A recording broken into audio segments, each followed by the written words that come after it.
Idaniel lombuso liyakushunyayelwa ezweni lonke. Yeah. Kube ngubufakazi ezizweni zonke. Yeah. Antu kuba kufike ukuphela. Hallelujah bazalwane. Lo shunyala bobani. Lo shunyala bobani. Lo shunyala bobani. Yithi kufanele silishumayele bazalwane ivangeli lombuso. Umbuso kaNkulunkulu. Kufuna wonke umuntu adlule emhlabeni alazile. Amen bazalwane. Kufuneka abantu abazoba nesibindi sokukhuluma ngezwi likaNkulunkulu noma kubani. Noma kungaba senkosini, noma kungaba ukuphi, noma kungaba sendaweni. Sike siphendule bazalwane. Hallelujah. Amen bakhona. Qhubeka. Ngithi isikhathi sambili. Angisho isikhathi samanje kodwa isikhathi sambili. Qhubeka. Ngakho ke ncanibona amanyala enchithakalo ashuwe nguDaniel umprofeti emi endaweni engcwele ofundayo makacaphele. Jesus. Thank you Jesus. Into eluhlazo. Into emanyala. Izinto zonke zingafuneki. Namhla zigcwele ngaphandle. Namhla zigcwele nasenkozweni. Amen. Kodwa kithi sifundani kuloko. Angazi ukuthi ngathini. Uma sibona lezi zinto lezi kusenza sisukume simkhonze kakhulu uNkulunkulu oroma kwenzeka lezi zinto lezi kwenza ukuthi nathi siphutheke singaboni lutho na. Lesikhathi sikuzwa bazalwane ngabe sikhonzela ukuya ezulwini sibi lesikhathi onendlebe kuzwa makezwe lokushiwo umoya mabandeni. Uthini moya engcwele uthi ngiyeza masinyane nomvuzo ukumbika yilona lowo njengomsebenzi yakhe. Sinayo imisebenzi na. Bazalwane singadebezela ukumkhonza uNkulunkulu. Bazalwane singadebezela ukusinikela ngalokuphelele. Lesikhathi lesi asiqali ukuba khona. Sake sabakhona ngesikhathi sababhedini naboShadrach naboMeshaki. Uma ngabe sike sabakhona ngesikhathi saboShadrach nabobhedini naboMeshaki sifundani thina? Singibo bazalwane phela bemeqinisweni. Uma wenze ufika umuntu la athi ngiyalidubula la iphika noJesu singamvuma noma singamphika. Ngisho kubantu mina ngithi iresearch engiyibonile noma ngendlela sengibheke ngayo nasenkonzweni nokusho ukuthi izinto eziprofethe eBhayibheli la zi16 ukuthi zizoyenzeka and lezi zinto ezizoyenzeka lezi kahle kahle sekusele 3 sesiyombusweni omunye ozoyenza ukuthi sisogole bazalwane but thina siyabona lokho noma siyarelaxa ngakho. Hallelujah. Hallelujah makhona. Bazalwane isikhathi sambile onendlebe zokuzwa lezi makezwe lokushiwo umoya emabandleni. Ozwayo makaqaphele. Siyaqaphela yini ukuthi lesikhathi sikuzo sikithatha sidangakalala sibi ngakalala bazalwane siyabona yini ukuthi at any time uJesu angabuya na. Hallelujah. Ngabe isikhathi esiningi sisiluza ngezinto zethu or isikhathi esiningi sisiluza ngezinto zikaNkulunkulu. Phela ngendlela kungiyebe kungafanelanga bazama ukuthi sikhonze ngeSunday kuphela. Kungafanelanga. And angazi mina ukuthi lento okhonza ngeSunday siyitholephi ngoba futhi bafunda iBhayibheli bazalana uNkulunkulu ufuna ukudunyiswa every day and every night. Uma ulandela izwi lenkosi ufunda ngala Revelation lithi izingilosi azimanga nezidalwa zilokuthi haleluya kweliphezulu. Haleluya kweliphezulu. Haleluya kweliphezulu. Okay, uma sithule kuhlangana ke ngalapha usithule kathina ukuthi 24 hours mhlambe singamdumisa uNkulunkulu. Why kwenzekile ukuthi simkhonze every day? Nikuphi bazalwane khona? Sikhona bazalwane. Sikhona kahle kahle. Asilibazeni ngezinto zethu. Asilibazeni ngezinto zethu. Izinto zethu siyazilibaza, siyazikhohlisa. All right. Uma ngabe uhlulekela ukuze enkonzweni ke ngoba uyasaba ukhala isibhamu ethokoza ukhala isibhamu etsithi ngoba lesikhathi sikuzo phela lesi isibhamu sikhala every day isibhamu. Amen bazalwane. Kodwa ukusukuma ke uthandaza endlini yakho uyakwenza uNkulunkulu udale ukuthi simdumise ngaso sonke isikhathi 24 hours silokhu simdumisa ngabe samdumisa ke uNkulunkulu. Hallelujah. Sekukhulume kaningi ngalento sisibhekela kuma TV asafuni ukukhuluma la ngaso. Ngoba phela sikhuluma ngento za kuma TV kona manje sekuvele ezima social media sivele za kuma WhatsApp, kuma Facebook, kuma TikTok, kuma yonke lento sekugcwele khona la futhi akusadingi ukuthi ohlala endlini ubhekele TV sezigcwele lamanyana manje sagcwele la. Siyazama ukuzibalekela la. Do you know bamfundisi ukuthi nowadays asikhona ukubingelelana ngento enhle. Uma ngabe singabikela hey kunjani sesenkhona uzwile ukuthi lapho bajule umuntu uzwile lapha ukuthi bani especially abantu bajumile bakuma TV uzwile ukuthi sibani ushonile iyo leyo masihlangana bamfundisi kunjani khona uzwile ukuthi ukana ushonile uzwile ukuthi kana wamkidnapile iyo le ndaba khona ngenxa kwanda kwabubi kuzawuphola uthando labanini imessage esinayo namuhla sihlala sine depression ne-stress ngezinto ezingezono zethu ngoba sizibone lapha ku TV lapha. Isikhathi sibi, but noma sisibi thina senza. Awusifundele mama. Khona abaseJudiya mababalekele ezintabeni. Tubeka. Ophezulu kwendlu angehli kule kuyothatha okusendlini yakhe. Yebo tubeka. Osensimini angabuyeli emuva ukuyothatha ingubo yakhe. Tubeka. Kepha maye kwabakhulelweyo nabancelisayo ngalezo zithuko. Tubeka. Khulekani ukuba ukubaleka kwenu kungabi sebusika ngesabatha. Ngokuba lapho kuyakubanda khona usizi olukhulu olungazange lube khona waseqaleni kwezwe kuze kube manje nolungasayi kuba khona. La uJesu ukhuluma uyishaya la ayishaya ngala. Okunye ukhuluma ngokubuya kwakhe.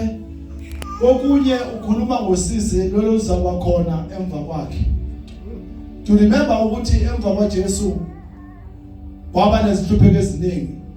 Bahlasela abantu bayenza zonke lezi zinto. Kwenzekile lapha ngaleso sikhathi but it didn't stop there. In order ukuthi ime lapho impi yokuhlasela ngezandla uhlasela abapostoli yagcina ingasekho kodwa isystem nje Satan ayisebenzisa manje isystem yani yakamoya isystem yani yakamoya uyazi nafanele ufunde iBhayibheli kulukhuni nafanele uzile kulukhuni nafanele uthandaze kulukhuni angisakhulumi ngabantu bangaphandle laba bangakholwa uSathane babuladiwe abaphithisa ngala ngaphandle phela abantu bayaphithisa babulawa baye bashona ematshwaleni baye bashona kuphi abaye bayagwaza ngala ngaphandle ngendlela kuyiyo kahle nathi siphepha ngomusa kaNkulunkulu. Uma ngabe yasibona lesi sikhathi lesibekathi mina uma uphuma endlini kufanele uthandaze ukuthi Nkosi ngiyaphuma ngapha ejardini ngiyaphuma ngapha endleleni la ngihamba khona ngidinga wena uNkulunkulu wami ukuthi ukuphephise wahamba uphinde ubuyibonga uNkulunkulu ngoba abantu la ngaphandle kunzima. Ayiki into uSathane angayithashi.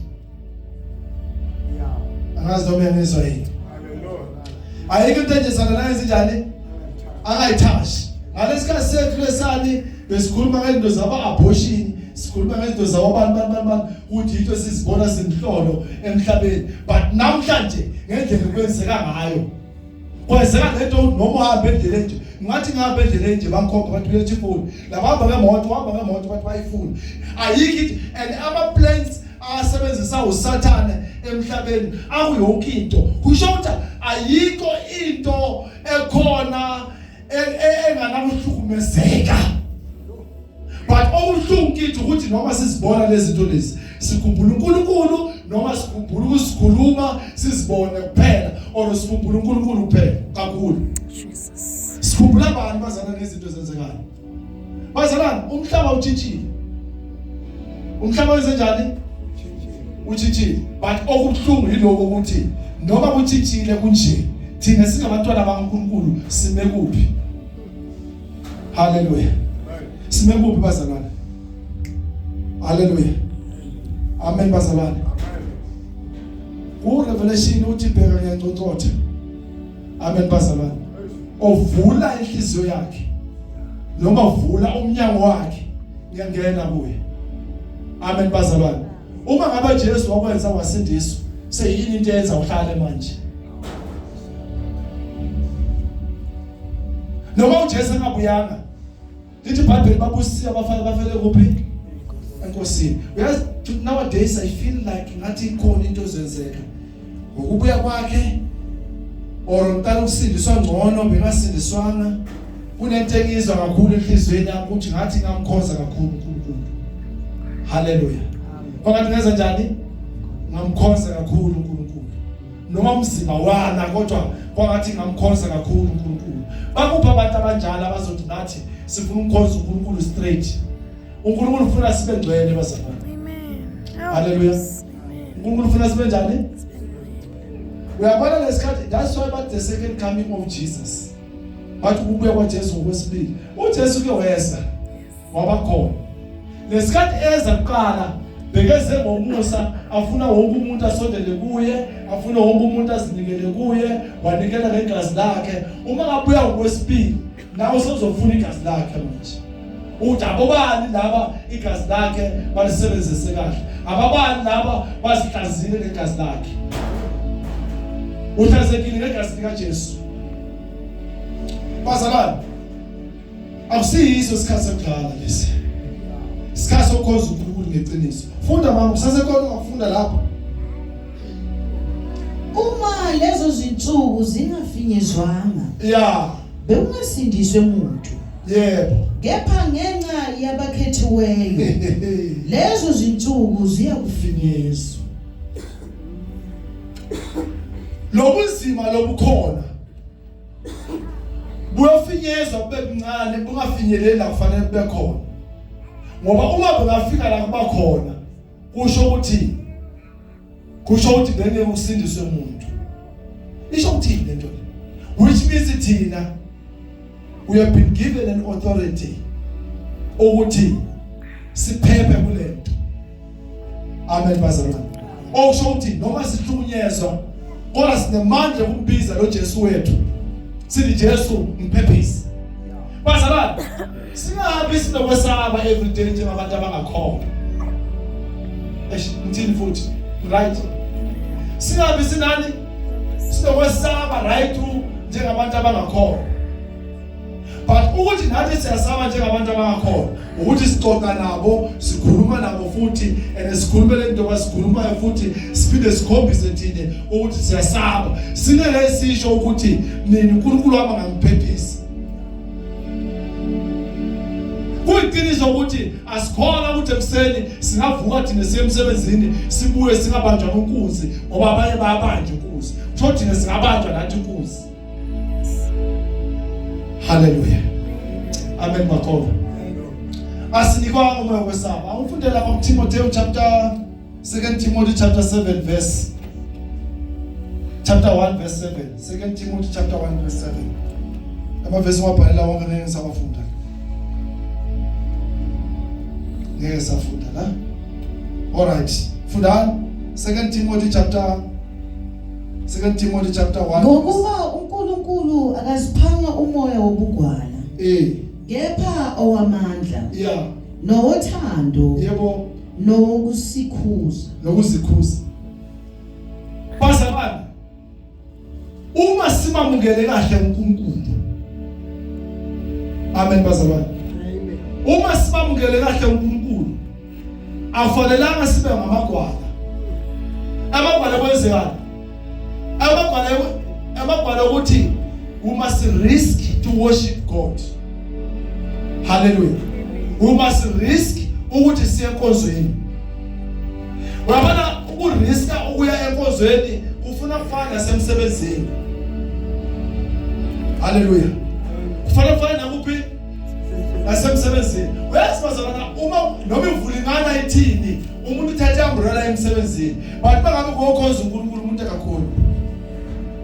Hallelujah. Uma ngokhonza uNkulunkulu umuntu akakhona. Even namakhaza nje lamancane umuntu akayi enkonzweni. Even noma ngafika umzala wakhe, lalela uNkulunkulu udalile ukuthi simkhonze simdumise noma kwesikhathi noma kungasiso. lento lethi Timotheo shumela izwi leqiniso noma kuyisikhathi noma kungasiko bengakhulumela khona ukuthi nathi we have to stand noma kuyisikhathi noma kungasiso ngaphandle kokushumayela futhi indaba yokukholwa simele noma kuyisikhathi noma kungasiso but thina sikholi lokho bazalwane isikhathi sibi isikhathi sinjani sibi futhi indaba yokukholwa yokushumayela ayisazwakali kodwa futhi nesime eqinisweni uyabona ucaba ukuthi nawe when the open earth kayiwana abantu bazogcwala bese babe khona hallelujah but nowadays noma ngabe wenzani ngoba kusizwa uNkulunkulu uthole le 1 noma le 3 abantu sebalimele ezinhlizweni zabo abantu banjani balimele ezinhlizweni zabo uma umtshela ukuthi akazenkozweni azokhonza uqala ukuthi makazenkozweni uzothola yini umsebenzi uma kazenkozweni njengoba ngalakudla uzokuthola yini uma kazenkozweni njengoba ngalampahla uzoyithola impahla yini uqala lezo zinto lezo kusho ukuthi abantu indaba yokudumisa uNkulunkulu ayisekho but into lefanele ibe khona thina singabantwana bakaNkulunkulu fanele sikhuthazele umkhonzeni uNkulunkulu sikhuthazele ukuhlale noNkulunkulu uthi noma ugula uthi ngiyakhona enkonzweni so lo ngikhona ukuhamba uthi noma ugulile uthi ngiyaya enkonzweni kunabantu bangaba ngagula nje bakamvuseli vela ngekasaya yabazakani sikhonzela abantu hey omunye noma ngashonela ngasaya enkonzweni kanti sikhonzela abantu bazalwane so noma ngashonela kungezimuntu indaba yakubambelele ngokukhona ngokushonela indaba yakubambelele ngokukhona wamukele Jesu or wamukele yini hallelujah amen makolo bazalwane noma kuyisikhathi noma ngasizo kodwa thina funa silikhuluma iqiniso likaNkulunkulu nesiliphile uliphile iqiniso likaNkulunkulu kungalani ukuthi endlini uliphile iqiniso likaNkulunkulu ungenako kodwa uthi Jesu inkosi nomsindisi sesi ungathandana nomuntu ngoba uzomnika imali ngoba awunamali thandana nomuntu ngoba uyamthanda hallelujah hallelujah ungathandana nomuntu ngoba uzokunika imali kodwa thandana nomuntu ngoba wenza njani uyamthanda indoda ingabe isekelo sakho kodwa uNkulunkulu abe yini abe isekelo sakho hallelujah hallelujah ya ngiyabonga uNkulunkulu uNkulunkulu asize isikhathi sabile bazalwane asifundeni la Romans chapter 12 verse 2 Romans chapter 12 verse 2 Romans chapter 12 evesini lika 2 nima verse amaningi ngisawufunda funda ningalingisi lelizwe yes kodwa niguculwe isimo ngokwenziwa ibenja ingqondo yenu yes qhubeka kuze nibe nokuhlolisisa okuyintando kaNkulunkulu okuhle nokuthandekayo nokupheleleyo amen bazalwane haleluya bazalwane isikhathi sambile kuphi namhlanje kodwa thina singalingisile lizwi ngokukhuluma kwethu ngokwenza kwethu ngokuphila kwethu noma ngabe usebusuku noma kusikhathini asibeni ngabazalwane isikhathi siphi haleluya bazalwane isikhathi sinjani siphi isikhathi sambile kuphi la ngaphandle kodwa bazalwane singadonswa izinto esikhona ziningi izinto sezingenile awufuna uzikhuluma manyala amaningi langelela ngabazalwane esiwenzayo ziningi izinto sizenzayo abazalwane ebekufanele sibazalwane besibantwana bakaNkulunkulu singazenzi ungabuyele emuva ngale emuva kulendivangeli lakudala nangendlela besiphila ngayo ngenxa ye-technology kungena izinto eziningi lenamhla siyazenza sibazalwane ebekungafanelanga singene abazalwane ayikho into evela njenge fashion enganasono ngaphakathi sinika izinto ithi mayenzeka nje Sathane angenelela ngaphakathi. Ku technology yanamhla ayiki into esingayenza kodwa ingalabo tsotsi ngasesayidini. Hallelujah. Yonke into ozoyibona mawuthi ayenza ina Sathane ngaceleni. Sathane bayakwazi ukutshontsha, le bayakwazi ukuyenza. Yonke into ekhona evelayo ino Sathane emasayidini. Kodwa kufuneka abazali abazoma eqinisweni. Hallelujah. Kufuneka abazali abazenze njani? Abazoma eqinisweni. Bathi Jesu inkosi